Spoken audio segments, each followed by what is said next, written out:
Welcome to the show. Thanks for tuning in. We've got a great interview for you today with Carlos Jones, who is a leadership coach in Spokane, Washington.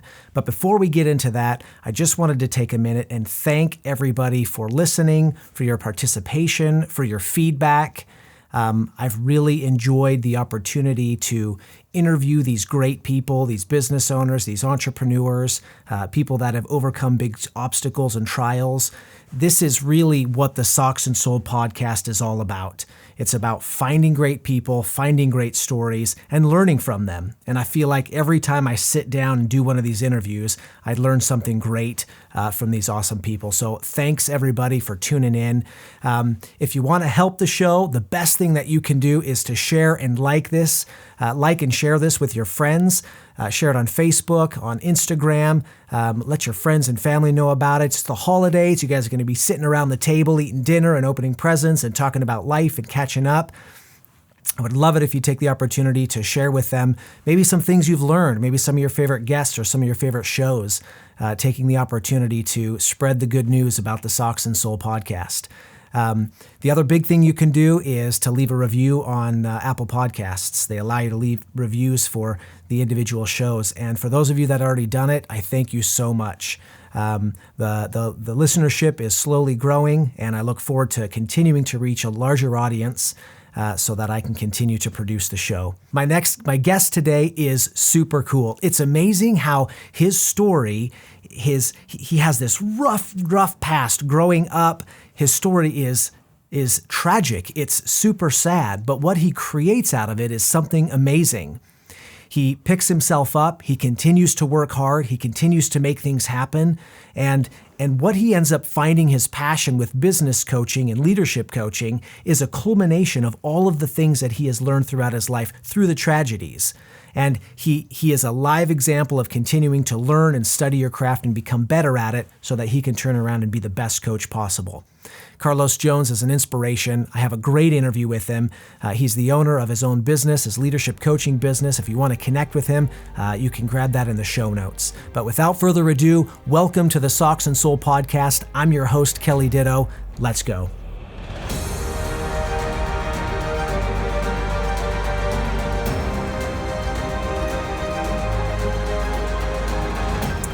Carlos, thanks for joining me today. Thanks, Kelly. Great to be here. I'm excited to hear your story and have my audience, connect with you and hear how people can do amazing things.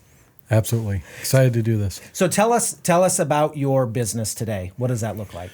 I'm a leadership coach, and so I work with people one-on-one, usually entrepreneurs, owners of businesses, and then I work with the upper level management, general managers, operation managers. And then I have a few people that are individuals, they're not business owners, or entrepreneurs that are working with me for their own personal reasons.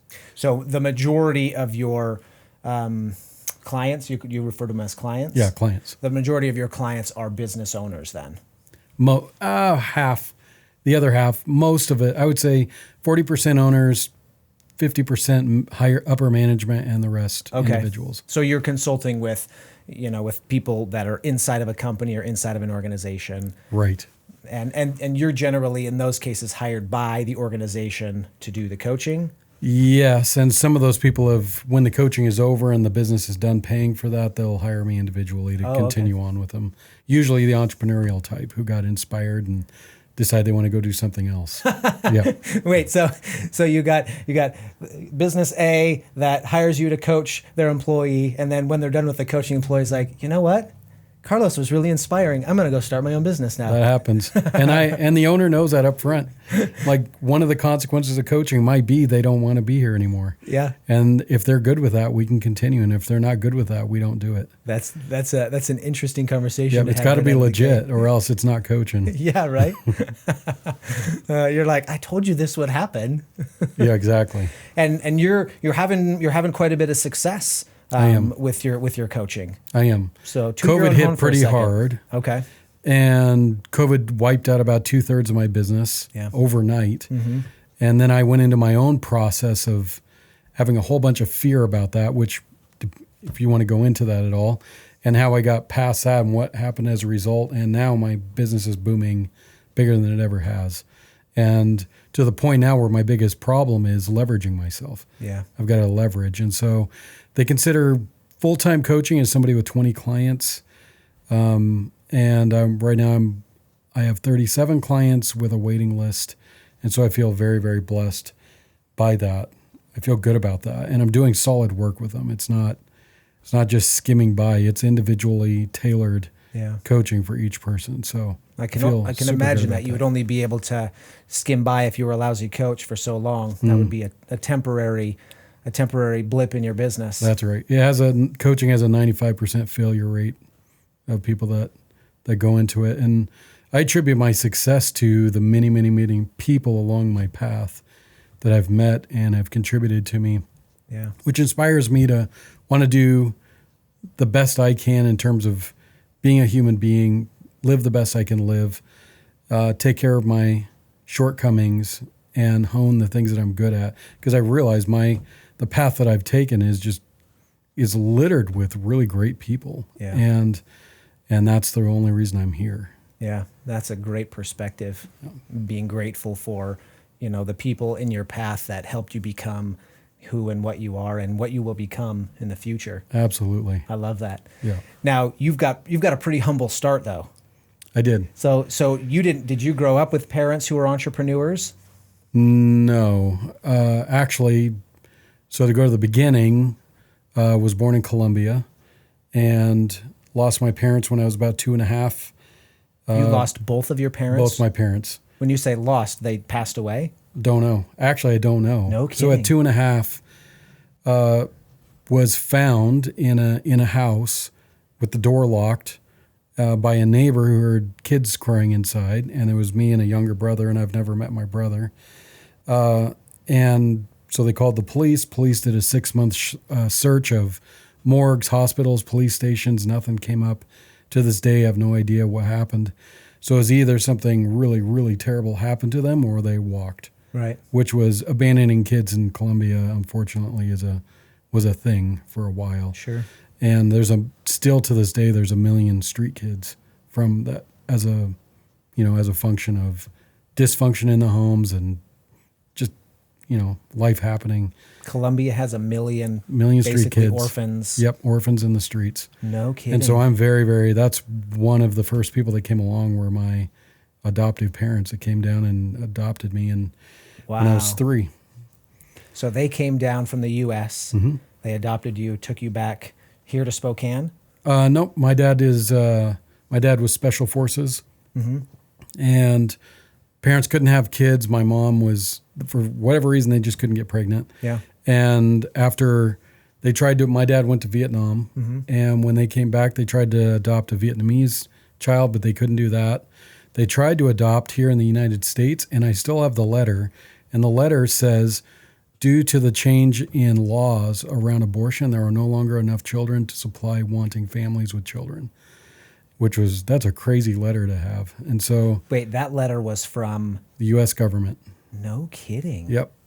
Wow. There's so many abortions that there's not enough kids for families looking for kids. And that's really interesting because my wife's a clinical social worker. She did her internship with an organization that placed adoptions.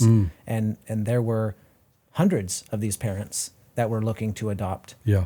From mostly young unwed mothers, but unplanned pregnancies. So that's interesting because you don't hear that side of the story. Not at all. And that's fascinating. Yep. Huh.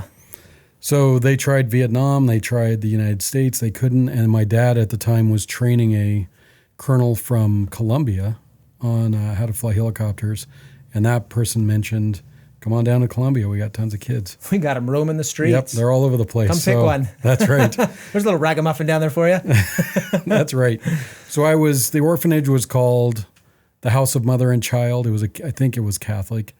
And so my parents came down there. They didn't know I had a sibling. They told me just recently, they just told me we would have adopted your sibling as well because we didn't know you had one. And we figure that the orphanage was they knew people would normally adopt one, not two.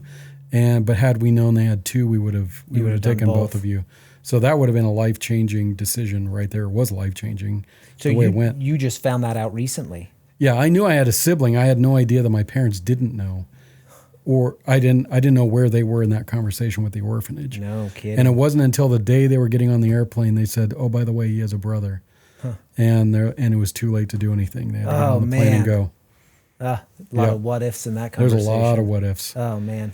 So I currently have an attorney down in Colombia that's working on investigating, trying to see if there's any information he can dig up, especially on my brother. Yeah. I mean, there was no information during the time when my parents disappeared, so there wasn't a lot of, getting information now, 40 years later, is going to be much harder than at the time. So for sure. I don't hold out a lot of hope for that. But a brother, he may have been adopted by somebody anywhere in the world. I found out that adoptions in other countries the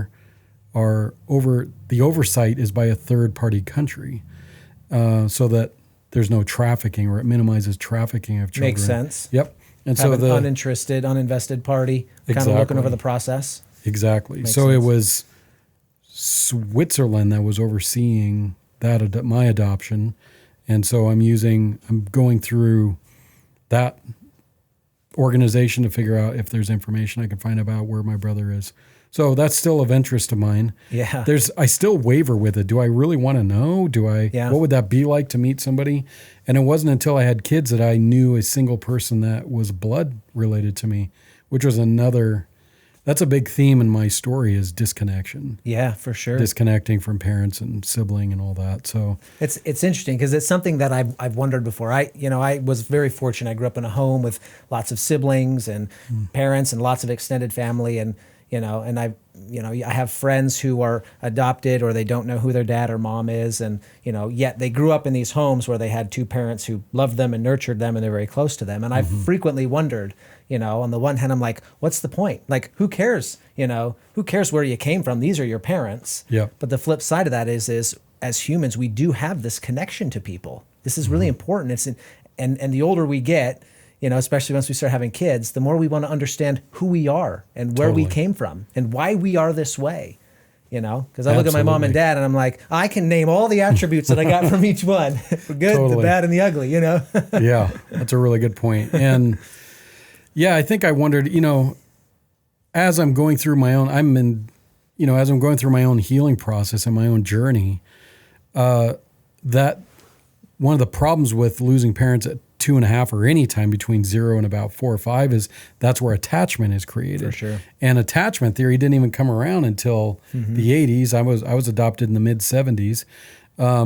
So it wasn't around, but that ability to attach was actually a big deal for me. I was able to attach to eventually with my adoptive parent. I call them my parents, they're mom and dad to me. But the attachment wasn't necessarily there. So like you were saying, you were wondering what that's like. It was actually a bizarre, and it's interesting because their journey of wanting to have children was tragedy, can't get pregnant, sorrow, and all of a sudden here comes this opportunity, and now they have a child. And my mom talks about her heart was filled and God answered this prayer, and I'm this miracle baby. So that's their journey, intersects with my journey, which is whatever kind of home I was in, I don't remember because I was young, but losing everything. And so my tragedy meets their blessing in this moment. And without a lot of, this is pre-Oprah, pre-attachment theory, pre-being able to work through a lot of that stuff. Their joy it conflicted with my loss at very deep levels. And so I'm still working that stuff out. How does it manifest itself, and how did it affect you growing up, and in those really, I guess every year is an impactful year as you grow up. Yeah. But how did it manifest itself in your life? I think I brought there was a lot of my own pain and a lot of confusion, there was a lot of confusion and pain that got mapped onto my childhood from me to my parents. So if I'm being really, really honest, my childhood, my parents, adoptive parents, were a combination of really, really good and abusive. Mm-hmm. There was physical abuse, punching, throwing, screaming. There was a lot of stuff going on. I actually ran away from home 4 times. The longest trip I ever took was about 1,200 mile with my thumb out on the highway, and I just getting the hell out of there. And so it was. So you didn't come rough. into some great loving home. There was a lot of love in that home, and there was dysfunction. Yeah. I'd just say that. There was both. There was both Were you good the and only bad. child in the home? Oh, that's the other. Yeah, I have 3 siblings, all natural to my parents. Oh, so after they adopted they were me, able yep. to have their own. So I have 2 brothers and a sister from my parents. Okay. And so, yeah, it was a mixed experience for sure. And as I'm getting older and being able to, distinguish what's what and learning my own journey a little bit better, I'm realizing a lot of the frustration that was in my home was my pain, was my loss, was my lack of attachment. And I've gone back and said, wow, all these things I've accused you of and called you rotten parents as a result. I mean, there were things that they shouldn't have done, but I contributed to that, not from a sense of blame, but from a sense of just broken human being. But I can own that. Yeah. And I can own that without making myself terrible and without making them terrible. Yeah, without demonizing all the characters. Exactly. And just saying, listen, we were all trying to figure this thing out. And like you said, we didn't have the social science we have today to help kids integrate into these homes. Right. And so we didn't even know exactly what it is we were unraveling here while we were trying to unravel it. I actually asked a therapist one time, I said, man, my parents didn't seem to do anything they're just like, he didn't have parents, now he does, so all is good. And that is absolutely not what was going on. Should they have brought me into counseling? And she said, it's a blessing they did not. Because in the mid-1970s, counseling for kids with attachment disorder, which they didn't even have a word for that, was give them pills. Yeah. Medicate them. Knock them out. Yep. Calm them down, desensitize them, exactly. flatline them. And I'm so glad I didn't get chemicalized for years and years and years. Yeah, absolutely. But it did cause other problems. I didn't know how to attach to my parents. I didn't trust them. Yeah. I always felt like they had an evil motive towards me. And granted, they had some anger issues and control issues of their own and didn't know how to manage all of that. And that comes from their own history. Well, and you said your dad's a special forces guy. Yeah. I mean, these are extremely disciplined people who are used to, a very hierarchical kind of, environment. Absolutely. Where I'm in charge and you listen to what I say. And when you, as a detached, confused kid, get told what to do, it just makes you not want to do it even more. Which right, and it wasn't, was hard. And he could command that. I mean, he was physically dominant. Oh, sure. I mean, he was 210 pounds in shape. Right. And 6 foot. I mean, I'm 5'7" on a lucky upward draft day, and my dad's 6'4". Oh man. And then my brother's 6'4", and the other one's 6'6". Oh God. So you got these monster big old brothers. tall family, and here I am, Mr. Shorty. So no, it was. He was physically dominant. And I mean, the voice, the command, and to be a colonel also, I mean, it's not like he was just special forces, low grade. He was the real deal and had seen war and killed people. And his nickname in Vietnam was Crazy Jones, which I found out it's because he would volunteer to be the first one to go into underground bunkers and tunnels, and he was crazy. Wow. And solid guy. The funny thing is now that he's mellowed out in his older age and all that is, I went to, my dad lives in a small town in Oregon. And by small town, I mean, it's been population 300 for the last 100 years. What's the name of the town? No kidding. Paisley. Paisley. Yep. And so first time I went, he moved to Paisley when he retired. And I went there to visit. And I went into the one store that was in town and said, hey, I'm looking for John Jones' house. And they go, John Jones, why do you have a meeting with him? Like, what's going on? And I said, no, I'm his son. He goes, oh, you must be Carlos. He speaks very highly of you. And I go, John Jones, he is the best guy in the world. The other day, one of my neighbors needed firewood. He went and chopped a cord of firewood and stacked it and he didn't tell anybody. The only reason we knew is we saw his truck leaving. That's and awesome. He's just a solid guy. And my suspicion is I was so clouded as a child, I probably couldn't see those good features at all. And they were always there. Yeah. And I would say the same for my mom. Yeah. My mom was raised by an alcoholic that was very abusive and very manipulative, and surviving that household left her with some stuff. And she was the oldest of 6. Wow. And so a lot of pressure on her. And so There's a lot. It's a lot. It's a big jumbled mess. Humanity is messy and complex. And Well, and I had a really good friend growing up who grew up in a broken home. Dad wasn't really around. Mom did the best she could. He had two older brothers that are just kind of disasters. And despite all of those things, he went to college, he graduated, he got married, he has a beautiful family, and I would tell him, I was always like, I don't have any excuses. I had perfect model parents, and so did my wife. I knew what a great marriage and family looked like. So all I had to do was what I saw done every day growing up. But I have a tremendous amount of humility and respect for people who didn't grow up in those environments and are succeeding, in making that happen, because I would be a disaster if I didn't grow up in the home I grew up in. It was hard enough for my parents as it was. Yeah. And I can hear the gratefulness that you have. It's incredible. As well. Man. But also, you've made something of yourself as well. And so not everybody that grew up in a stable home makes something of themselves either. So yeah, it goes both ways for sure. Absolutely. How old were you the first time you ran away from home? First time was 14 or so. I didn't run very far. I ran down the road. We lived in a tiny town then. My dad was stationed at a base out in the middle of nowhere because they played war games. And so they brought in theoretical equipment and blew stuff up. And so that town was 90 people. And my best friend lived 10 miles away, and he was the closest. The way to get to our house was once you pass the gas station, a mile down the road, you'll see a house on a hill. That's it. That's the one. That's it. Follow the dirt road. Where does he live? It's the house over there. Exactly. How do I know? You'll know. Yep. Because if you miss it, you'll be driving a long way with nothing. So we lived in a tiny town, and I ran away. I ran 2 miles away and hid in a ditch. It was like that movie Holes, where he they're working out in the desert at that camp, and it's like, oh, yes. Yeah, you can run away. Go ahead. There's nowhere to go. That was you right, at 14. That was exactly it. Well, I'm in a ditch now. There's nobody around. Yep. It's going to get old pretty fast. Yep. And that was just out of frustration, just feeling controlled and suffocating and with threats constantly. And so that's why I did that. I came back that same day. The next time I ran away was 45 miles away to a friend's house that lived near the high school that I went to. And the high school you went to was 45 miles away? Yeah, it was a long bus ride. It was an hour and a half bus ride. Brutal. Yeah, it was brutal. And but that was all right. Lots of time to think. Yeah. So get your homework done.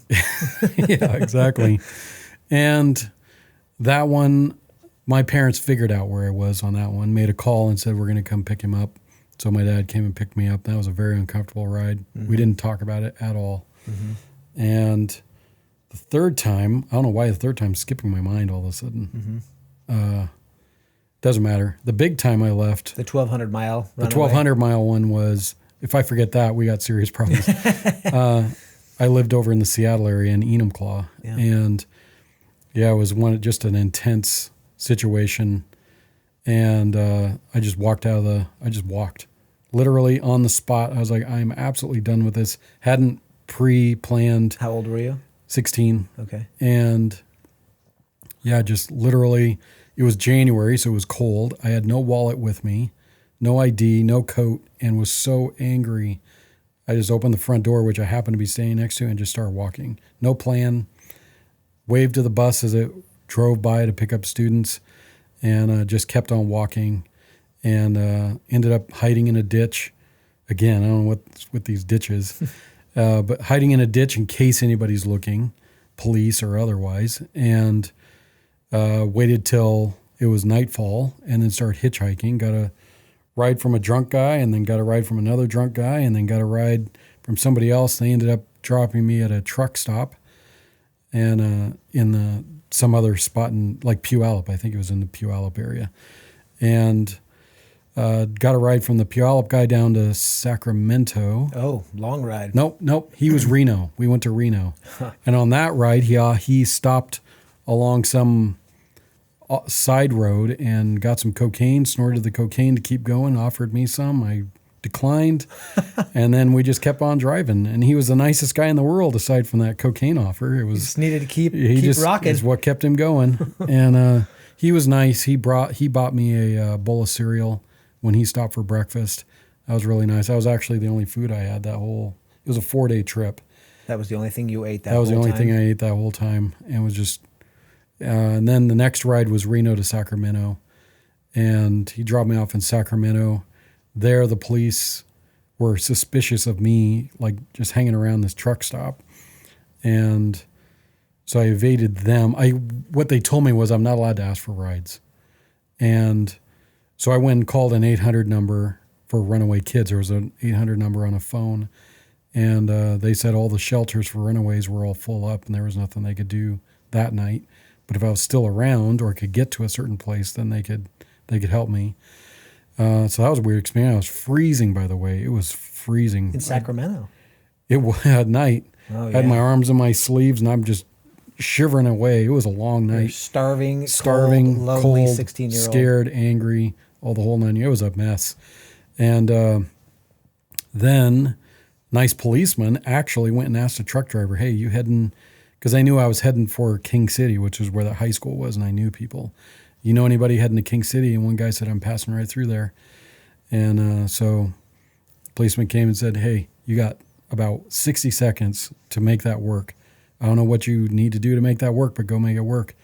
And so that was really nice of that guy. Yeah. So went, and the guy's like, yeah, sure, jump on in. And the way we feigned it was he said, I'm looking for directions. Can you help me? Yeah, I know the area. Yeah, and I know. It was this big ruse. So I don't know who we were faking out. We were talking to each other. But he was a super nice guy. And he dropped me near. And then I got a couple more rides on into, got dropped off 2 blocks away from that same friend. And went and hung out at his house for about 2 weeks. And during those 2 weeks, I was dead determined. I'm going to get in school down here, and I'm done. Where's King City? King City it's about 70 miles south of like the Monterey Bay area, and about 100 miles north of Paso Robles, if anybody knows where that is. Wow. So it's like in the middle of the state. Yeah. Middle of the state, but nearer to the ocean than that. Yeah, sure. And not right up on the ocean, probably about 45 miles from the ocean. Yeah. So mid-California. And just there because I knew people. So there were some really good families. Because you guys had lived there previously? Yes, that's where we were before. That's where I'd run away before. That's where... Yep, sorry, I haven't made those location connections and yet. so you guys had moved... Where did you run away from? Enumclaw, Washington. Oh, right, you said that, Enumclaw. Okay, so you traveled the majority of the West Coast. Yes, I did. To get back to where you just knew somebody. I knew somebody, and and I asked them, I made a collect call and said, I'm running, and can I stay with you? Do you know somebody I could stay with? And I got a yes. Yeah. And I got down there. They had actually bought me clothes, which was really nice. Had a room all made up. It's really, really nice of them. And about a week into being down there, I tried to check into school, and the school official said, well, there's no way we're going to let you into the school unless we get your parental permission. And which I found out later, at 16, you actually don't need it. Oh, really? But the guy lied on purpose to see if he could resolve Figure something. out who you are and get you connected back with your parents or exactly. something. Did your parents have any clue where you were? They had a suspicion, but they had to wait. They had no way of contacting me. They didn't know the people I knew down there. So he made a call to my dad, asked for it to be private, and they had some conversation, and he came in and said, you can talk to your dad. I got on the phone with my dad, and he was just very straightforward. He said, look, we'd love you to come home. If you choose to stay down there, that's absolutely fine, but you're not going to get into school. I'm not going to get my permission for that. And I said, thanks, and that was the end of the phone call. And so I sat on that for a week, making up my mind. Am I going to be a high school dropout and stay here? Am I going to go back up there and try to make it work? And it's so messy. I mean, 16, I think I know it all on top of all the other stuff. So it's hitting my individualism nerve, just being down there and having run away. And I'm kind of on adrenaline rush and got people that love me and care about me down there. And I eventually got around to the smart thing to do is go back. That's the smart thing to do. But I was terrified. Like, how are we going to talk about this? And so you were terrified of the confrontation. Re-entering. I mean, I just exited a family, disappeared, and now I'm going to show back up. And how that long? Is weird. So how long were you gone? It was 2 weeks. 2 weeks total. Wow. And so my dad, having worked down there, he had a secretary that worked for him that still lived there, and So I called and said, all right, I'm willing to come home. And he said, great, I'll buy you an airplane ticket and I'll call my secretary. She'll give you a ride to the airport. Wow. And so he got that all lined up. I flew into SeaTac and was terrified. I mean, I'm scared. I was scared of my dad, scared of my mom, not scared, but angry at my mom, scared of my dad. That's probably the better way to say it. And my dad was the one going to pick me up from the airport. And I'm like, what is he going to do? And I walked off the airplane and he just put his arm around me and said, welcome back. You hungry, thirsty? And he bought me a Pepsi and we got in the van and started driving home. And we had a real conversation on the way back. And unfortunately, he saw it, my running away, as a function of my frustration with my mom. And my mom saw it as terror of my dad. And both were true, I And imagine. they were both true, but they weren't looking at themselves. Sure. That's her fault. I get it. You're frustrated, and that's his fault. I get it. You were scared. And that was as far as the conversation went. We never talked about it ever since. That was Which is it. weird. I walked in and my mom said, kill the fatted calf. The prodigal son is home. He has come home. Yep.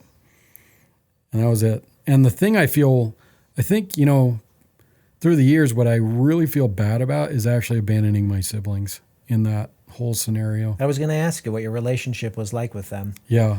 And I was so caught up in my own stuff at the time that, I gave a call. I did call home to tell my dad I'm coming home.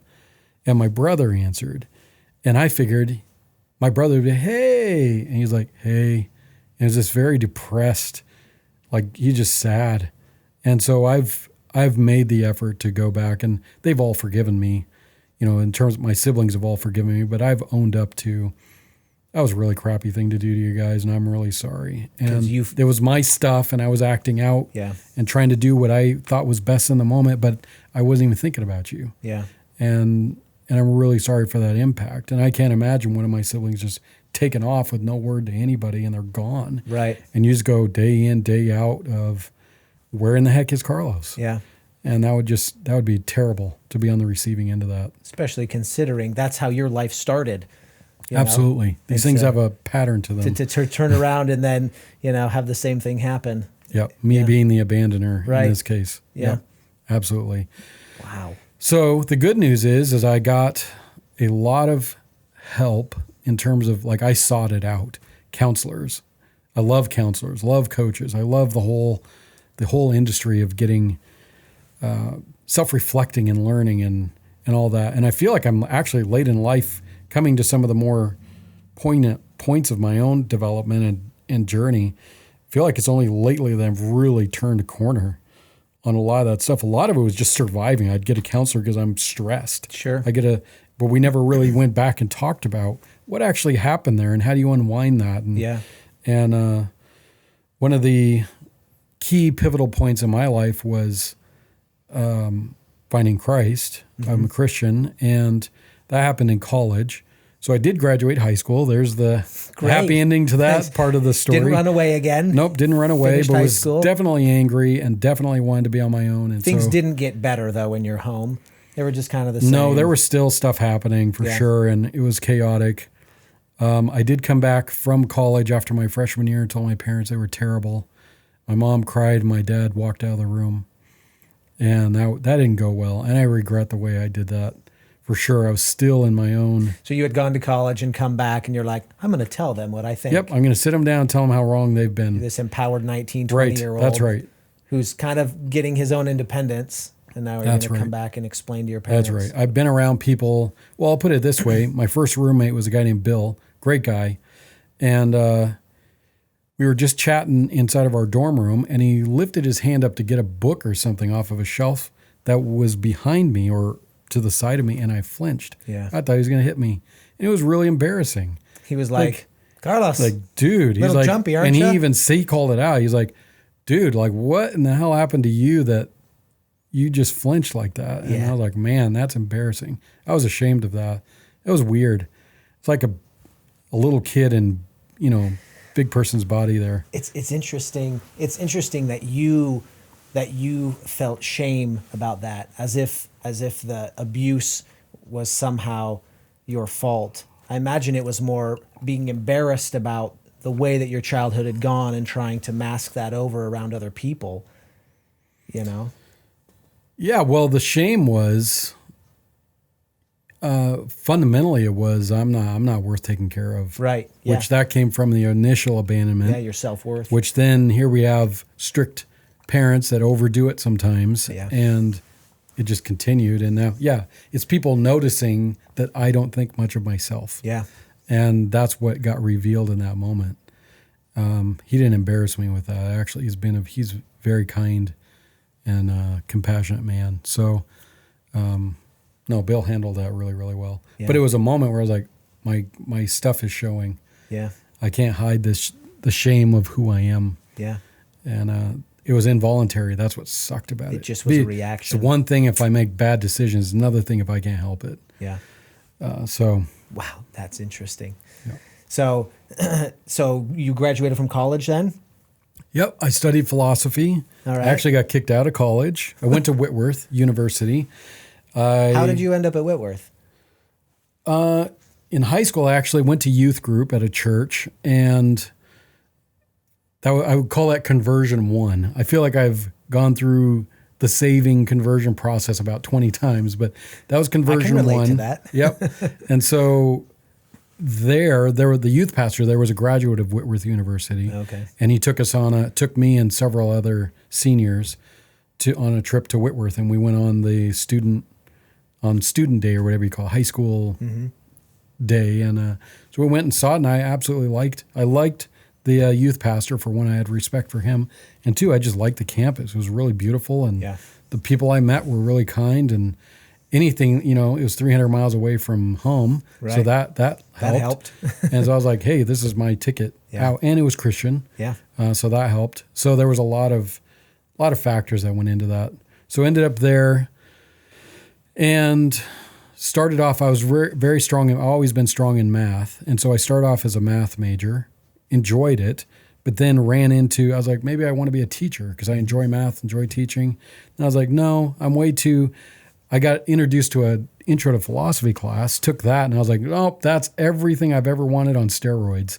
And so I took philosophy and studied philosophy. And as you can imagine, there was this deep searching drive in me for truth that would explain things, truth that would give some definition to who I am and help me turn some corners for myself, round myself out. And so during that time, remember the big seeking was a big drive of seeking truth. Yeah. Every day I would read from the I Ching, Tao Te Ching, Muslim writings, Hindu writings, Buddhist writings, Taoist writings, Christian writings. I read from all kinds I was devouring knowledge and wisdom by the truckload. I would get through 1 to 2 books a day, just relentlessly, months on end. No kidding. And one day I was reading, and so part of the consequence of that was I was getting puffed up with knowledge, and was turning into quite the arrogant jerk to be around, and that was not good for me, obviously. And so, but one day I was reading. I got to the Christian reading. I was reading in the Bible, and I hit this verse that said, "Where's the philosopher of the day? He's a fool." And something convicted me deep in my heart, like, you're the fool. Yeah. And then, and this is one of the few times I've ever had this, I heard an audible voice in the room, and it said, "Turn to me and you'll live, and if you don't turn to me, you're going to die." And it felt like a loving warning. Like those are just the facts. It wasn't like a threat. Right. It wasn't, I'm going to kill you. It was, you're going to kill yourself if you don't turn. And you're heading down this path. Heading down a path. And that was one of the most compassionate moments God had was to intervene with me. And so what happened in that moment is I just fell on the floor and just started repenting and asking God, would you please forgive me? Part of me knows the truth, and part of me is still on this wild, independent ride of being able to seek and do whatever I feel like doing and ignoring you. And I've got both of these things in conflict. And so I'm willing to give that up now. And what happened was for the next 2 weeks, I was laying on my couch just sweating like crazy. It was almost like I was on the backside of a flu, like where you no longer feel sick, but you just still achy and sweaty and all this stuff, and simultaneously never felt better in my life. Felt like my spirit was free. My soul was clean. Everything about me was just different. I remember saying, I was like, this is one of the biggest moments of my life. To feel this clean and loved and forgiven all in the same moment was an amazing moment. Anyway, I had peace. After that, and that was so lovely. I like reflecting on that day. That was a good day. I do want to get to, how you ended up in coaching. Okay. I mean, it's interesting how your past clearly shaped your desire to help people and bring them through struggle. Absolutely. But you didn't have a soft landing into coaching either. No, I didn't. No, so I'll just do the quick skip the rock along the lake version here. Sure. Is youth pastoring, went to working at the Spokesman Review, went to, what did I do? Oh, then I worked at an advertising company out in the Valley. And then from there, I did 2 years of mission work in South Africa. Wow. And that was life-changing as well. I'm and sure. Then came back, and that's when, then I painted houses for a while. And the person I was painting for knew a couple of other people that were flipping houses. So I started working for the people flipping houses, and that was better money than I'd ever made. It was great money. And so doing that was mostly financially motivated. All financially. Yeah, I came back from South Africa. The church I had gone to was closed. Oh boy. I was unmarried.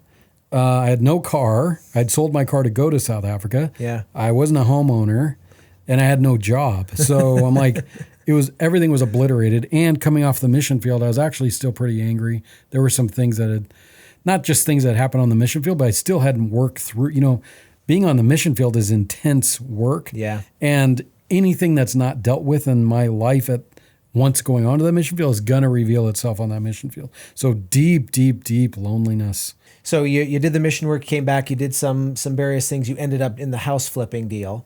Yes. And came back. It was good money. Probably the first time in your life you actually had money. Yeah, I was making more money than I'd ever made at that point. I'm sure. And by a long shot, like 3 or 4 times more money than I had made up to that point. And I did that for a couple of years. It paid my bills. I'm very grateful for that job. I got to buy a house that was being short sold. Nice. And that was nice. Yeah. To be able to get that. It was my first home I ever bought.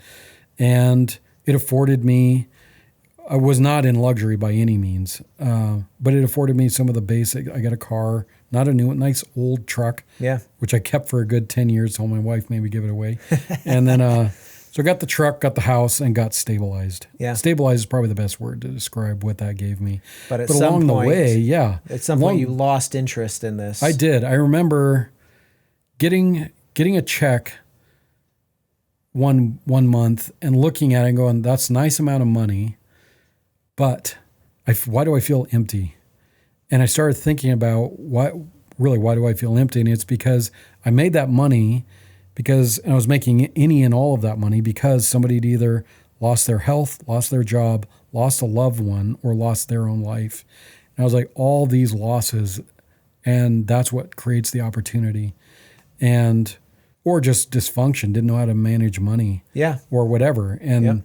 But losing things. And that is not the contribution I want to make in exchange for money, is to take somebody's loss for profit. I just didn't want to do it. And I don't want to make anybody wrong that does that. It's actually really good money. It is a course correction in our economy. It's a necessary part of it. Yeah. The house is going somewhere. Right. It's just not it's not the contribution I wanted to make. It didn't feel meaningful to you. Not at all. I wanted to make an actual impact in people's lives directly to them. And this was sign on the dotted line. We'll set you up in a hotel or a short-term apartment, and then we're going to make a bunch of money off of you. The company will. I didn't. And see ya. And I'm like, man, I had the opportunity to have this meaningful connection to this person. It just doesn't happen in this industry. Yeah. And this person these people are broken and frustrated and disappointed and, and instead of connecting and helping them, really you're just taking their house. Right. I'm that part of their life. Right. A necessary part. Yeah. Somebody's got to do it, but that somebody doesn't have to be me anymore. Yeah. And so it was with that company. I went to Connecticut for a real estate convention. I met a coach over there. I don't remember her name. So I met her. She told me what she did as a coach. I don't remember the exact explanation she gave me, but whatever she defined coaching as, I knew instantaneously with every fiber of my body, that's it. That's exactly what I want to do. And 2 weeks later, I was sitting in San Diego in a certification school. Whoa, that was fast. That was fast. I knew it. It was one of those, I know it. Like, I know I want to marry her, so why wait? And or why wait any longer or whatever. And so, yeah, I knew. And I was down there. And so I went through a year-long year-long certification school in San Diego for coaching. And the nice thing about that school, and I hadn't studied any of these other schools. Yeah. But and by the way, that's another person that comes along my path. And even though it was a 5-minute conversation, it was a trajectory changer and a pivotal moment for me. And right at the right moment. At the exact right moment. The moment where you were like, I don't know if I want to do this anymore, Exactly. How much, it's interesting because you were making good money, but yet you were willing to completely pivot right at that moment and go the direction you wanted to go. And it feels like no part of this was like a money decision to you. No, it wasn't. And that's, not at all. That's amazing. That's amazing to me. Well, at some point, my heart and soul was just longing for something to be meaningful. Yeah. And I wasn't finding it where I was. And I was like a dried out sponge. I was like, water, please. Right. Water to my soul isn't money. Water to my soul is finding meaning and being a meaningful contribution to somebody. Yeah. And like those guys that prayed for me in college and like the other people that made contributions along the way. Yeah. And I'm skipping a lot of people, by the way. Oh, for sure. But yeah, for sure. I had to do something meaningful. And it so resonated with me that it didn't matter. It didn't matter what it cost. And, I could say that, I think I could say that because I was also single. I didn't have a wife and kids at the time where I was responsible for them. I think it would have been a lot rougher. I'm like, hey, honey, I quit the job. I got mouths to feed. I got health insurance. I got to a dream to chase. Right. Except this was more than a dream. This was like my reason for being here. And that's been refined since. But man, that initial, I can make a contribution to somebody else and talk about possibility and talk about why we're here. That's always been that was actually what was sitting behind the philosophy major as well, is trying to find a connection to myself, to people, to why am I on the planet? Yeah. And that deep longing to know that I belong, why I belong, and getting busy doing that. Yeah. And that's why I love helping people discover. That's actually How old were you when you had that conversation? The Connecticut one? Yeah. Yep. That was 2006. So, man, you're going to make me reveal my age. 34. 34. But it feels late in a career path to make that. But all of the things that led you to there were critical in preparing you to recognize that moment. I'd say nothing wasted. Yeah. Yep. Right. All the experiences you had and all the people that had course corrected you and along the way, and you knew at that point all the things you didn't want to do.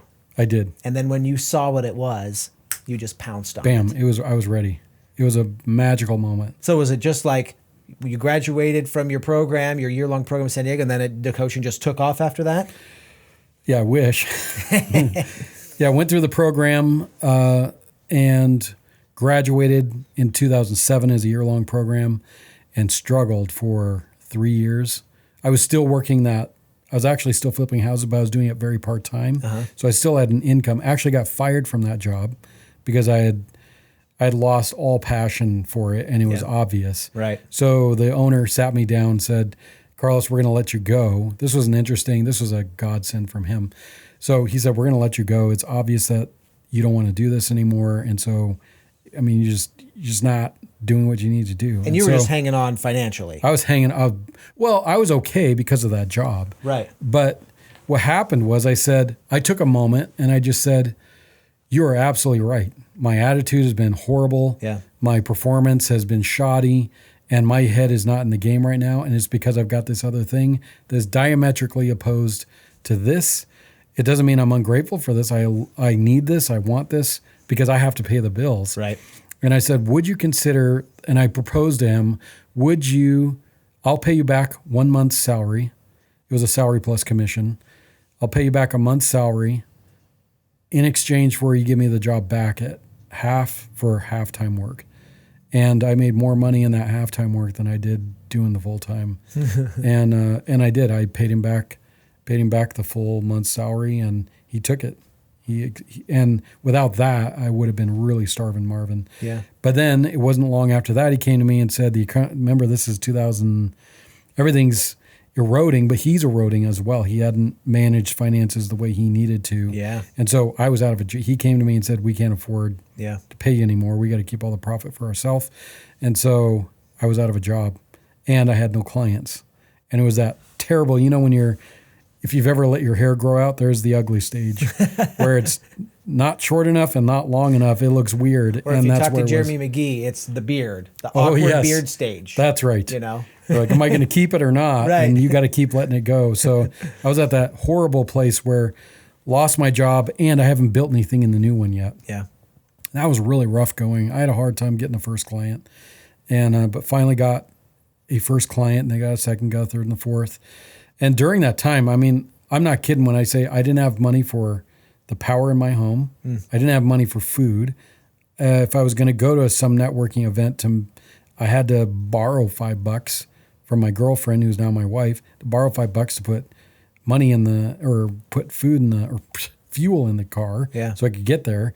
I was a disaster, and I had a really, really good friend, Leah, that she bought me a Safeway card for $50 to start to stock up a little bit of food in my house. Wow. Because I was starving.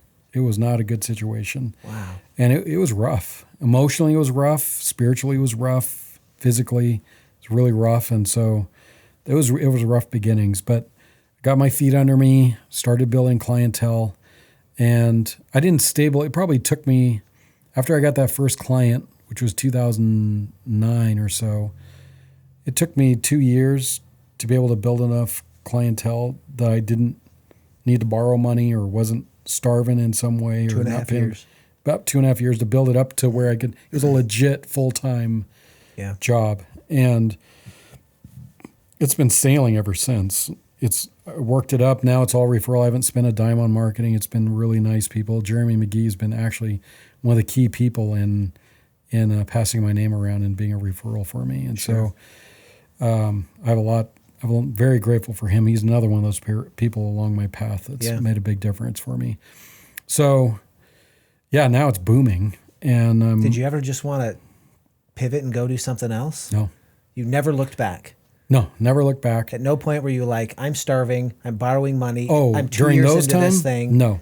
There were times I'm like, what the crap am I doing? It was just double down. That's all I knew how to do is like, this is it. So it's got to work. So I just kept at it. I mean, but how did you do that? How were you able to say 2 years into this thing when it's not even paying the bills yet? How are you able to hone in on that and say, no, this is going to work. This is going to work. I didn't know if it was going to work. All I knew is I wasn't going to quit. Yeah. That's all I knew. And I was just gutting it out big time. So there was nothing I wasn't going to keep trying. I was just kept trying. I went to BNI, got some pennies together and joined a BNI group. Yeah. And that helped me get some group, right? Yeah, networking group.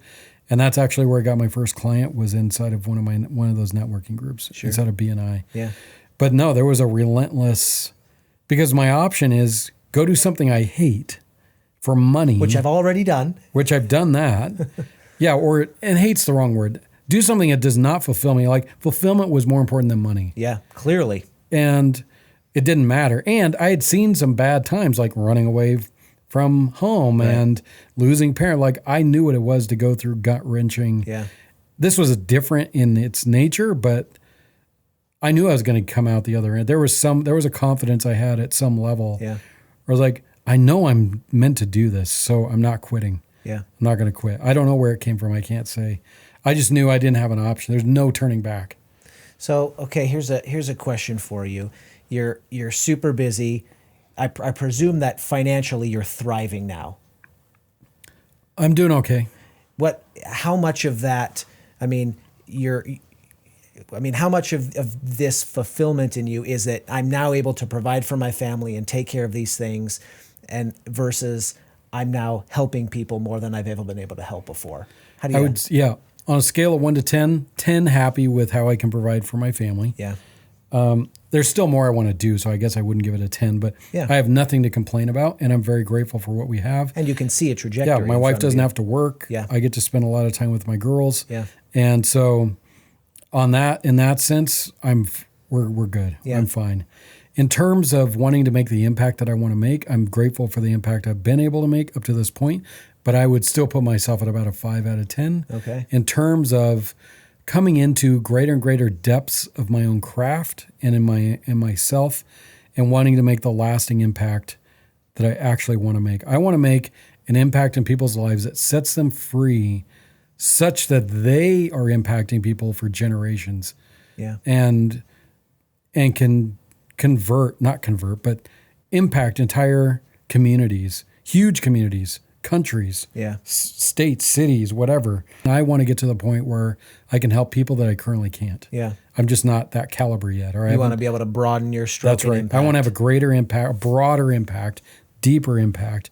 And so what that means is to continually do the work on myself. Yeah.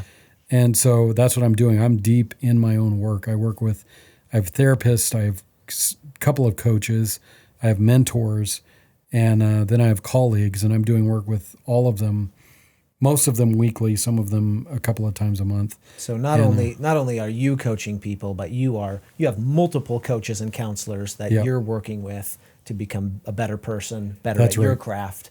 That's right. That continuing education, if you will, That's correct. on your side. So part of it is Great learning new lesson. skills. Yeah. But part of it is also surrendering to God and letting God do transformative work within me, which includes it's healing. There's a healing element to that, like attachment. There's a lot of healing that's happened. I've reconciled with both my parents. Yeah. I'm in good terms with all my siblings. Not that was ever out, but my relationships are solid. Yeah. And what I'm not solid with is there is still something like I'm still not healthy. Like physically, I'm not healthy yet. I'm overweight. I haven't managed that yet. I don't know what that's about. I'm still trying to get a lever to figure out what is really at the root of that. Yeah. And is it as simple as just practicing willpower? Is that it? I've tried that one, didn't work, Yeah. or I didn't work it. And so what is that one? And I still don't know. So there's areas in my life where I'm still bugged, still areas in my life that I want to optimize. And the reason is because there's not a single problem that I have that somebody out there doesn't. And when I can get underneath that for myself and go through the process of transformation for myself in that area in real and meaningful ways, it makes me that much more available to help somebody else. I love how what you have, the history, where you came from, what you did. I love how it is all such a critically important part, not only of your success, but of your drive to continue to be better and to reach out and to be that person to other people that you had in your path that brought you to this point. And I love your thirst for knowledge and growth, and it's exciting. Yeah. It's really it just radiates off of you. And I love it. Makes me want to just dive in and learn and be better, and Totally. It's cool stuff, man. Thank you. I appreciate that. I sure appreciate you coming in and sharing, your story in kind of no holds barred fashion. Thank you. I've talked to people that have had frustrated and broken pasts, and I know that it is hard for you guys sometimes to really, say out loud some of the things that have happened and how they've impacted you. So I'm deeply grateful that you would take the time to share that with me and with my audience. Thank you for inviting me, and you're really good at drawing this stuff out. So I appreciate you just have an easy way of being about yourself that makes me feel super comfortable. So I appreciate that. Well, thanks. I appreciate that. If podcasting ever goes away, you'd be a great negotiator, or you could interrogate. An interrogator. Right. I'll be the good cop on the good cop, That's bad right. cop. Draw them right out. So I chose one of the things that I love. I mentioned it to you when we spoke the other day, is I love socks. Mm-hmm. Socks are like, when I was a kid, we always got like the cheapy tube socks, and a lot of times I would borrow my dad's socks, which didn't really fit, but I remember the first time I got a really nice pair of socks. It was a pair of Nike basketball socks, and I wore them. I'd wear them multiple days in a row until they started to like stand up on their own because they were so comfortable. And I've always said, if I ever become a rich guy, I'm going to wear a new pair of socks every day. And so one of the things that I do is, one of the things that I'm proud of is my sock collection. I have a pretty big sock collection. No two socks are the same. I never buy like the 2 or 3 or 4 or 5 or 6 pack of socks. Got it.